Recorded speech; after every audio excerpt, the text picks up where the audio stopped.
A rusted out truck that sat untouched for 20 years looked totally beat up from the outside, but when this old truck then popped the hood, he couldn't believe his luck. Turns out it was hiding tons of surprises. This guy's a total diehard for vintage trucks, and this model has always been his absolute favorite. Luckily, he actually managed to buy one a little while back. It looks a bit different from the one in * Terminator 2, Judgment Day *, but they're from the same series, and get this truck was even in a movie too. After that, it just got left out in the desert with no one caring for it. To get the truck home as soon as possible, he rounded up his whole family at 4 in the morning, grabbed their tools, and drove 5 hours to the spot. Finally, he laid eyes on the truck. He'd been dreaming about. It was surrounded by a pile of junk cars. This is a 1980 Freightliner FLT 750 rear wrecker. Since it barely got driven over the years, it's in surprisingly great shape even after sitting there for 20 years. The paint's mostly unharmed. There's not a single dent on the flatbed, and it looks like it's never been used. But the plastic parts left inside are super brittle. Squeeze them gently and they crumble to dust. And guess what? The tires aren't even fully flat. Popping the hood, there's a Cummins big cam diesel engine under there. The only bummer, one of the door handles is gone, but the towing gear in the back is still in perfect condition. The inside of the cab is a mess, covered in dust, but for a vintage truck lover like him, that's no big deal. All that matters is none of the parts are missing. He plopped down and started figuring out his next moves. First things first, he needed to yank the truck out of that pile of junk cars. Thankfully, the previous owner showed up with a forklift and helped clear the trash in front of the truck. He's no longer in the business, so he's selling these trucks cheap, just wants to find them good new homes. Once they tow the truck to a wider open area, they plan to try and get it running. While they waited, he sent his son to a nearby store to buy a new battery, oil pump, and some other necessary parts. Meanwhile, he crawled under the truck to secure the tow rope. Once everything was set, they slowly pulled the truck out. They hit a few obstacles along the way,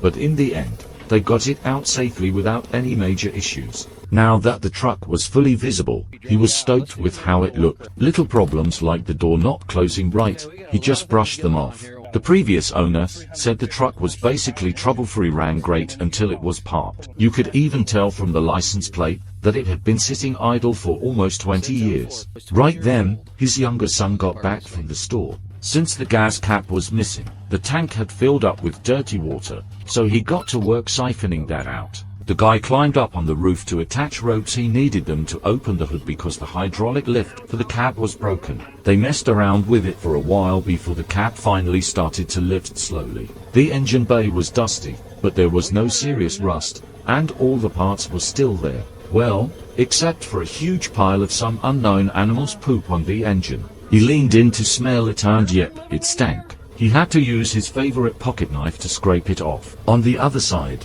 the rest of the family had taken the wheels off. The old tires were toast, so they were replacing all of them. More hands made lighter work, and they had the new tires ready in no time. He himself was swapping out the battery. The starter looked pretty new, so he figured it would still work. Next up was cleaning the gas tank and replacing the filter, but the sun was starting to set, and they hadn't bought the filter yet. So they decided to head back to the hotel and call it a day. Bright and early the next morning, they were back at it, greeting the sunrise. He planned that if they finished early, they'd go check out the nearby mountains. First, he took off the fuel filter, and almost all that came out was water. He compared it to the new one he bought, and it was the same size, so it should fit. He'd brought an extra pair of socks on purpose, wrapped them around a piece of hose with tape, and that was his gas tank cleaning tool. He stuck the hose into the tank and stirred it around. It wouldn't get it 100% clean, but doing it a few times would help. Plus, he'd brought a whole box of filters, planned to change one every 50 miles. With that, getting the truck home should be a piece of cake. The oil and water squeezed out of the socks was pitch black. They siphoned out the murky oil from the tank, added fresh diesel, and repeated the process a few times. After that, they installed the new fuel filter. He checked the engine oil tube. There wasn't a whole lot left, but it didn't look dirty. He also noticed that some of the hoses had gotten really brittle from the climate. Those had to be replaced too. since they connected all the way to the shifter. Luckily, the wiring was still in good shape. Next, he opened up the huge air filter. You could tell just by looking at the cover that it was caked in dust. He took the filter element out, blew it clean with an air compressor, and popped it back in to make sure the truck would start. He'd even bought over a dozen cans of starting fluid. Everyone split up the tasks, and soon the truck was ready to go. He turned the key and the engine roared to life instantly. It sputtered for a few seconds, then the old girl fired right up, belching thick black smoke from the exhaust pipe. He couldn't believe how easy it was. He didn't even need the starting fluid he'd bought. They lowered the cab back down, added coolant to the radiator. After checking for leaks, they poured into whole big jugs. Then he hopped into the cab, started the beast up again, and took it for a spin around the open area to test the brakes and steering. He had his fun before backing it up. The truck even came with a crane total bonus, like getting something for free with your purchase. Now they needed to use the truck's own power to pull out the trailer in the back. Since the trailer didn't have tires, they had to strap it securely to the back of the truck. Even after sitting for so long, the truck worked like a champ. Before they knew it, they were pulling the trailer out of the lot. A tow truck was waiting outside. They set the trailer next to the truck, extended the two crane arms, adjusted the lifting angle, and lifted the trailer off the ground. They almost flipped it over at one point, but luckily, they pulled through without any accidents. Then the tow truck pulled up, slid its flatbed under the trailer, and set it down safely.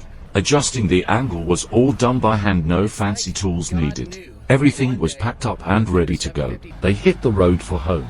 He drove the Freightliner himself, and the rest of the family took other cars. First stop, the nearest gas station, to fill up the tank and clean the windows. Then they kept going. As the sun went down, they had to pull overtime to change the fuel filter again. You could see all the gunk that came out of the old one, so they knew they'd have to swap it out every little while. Other than that, though, the trip went smoothly. He and his crew managed to drive the truck all the way home through the nights, safe and sound. That's the end of the video, folks. What do you think about this Freightliner? Drop your thoughts in the comments section. Let's chat about it.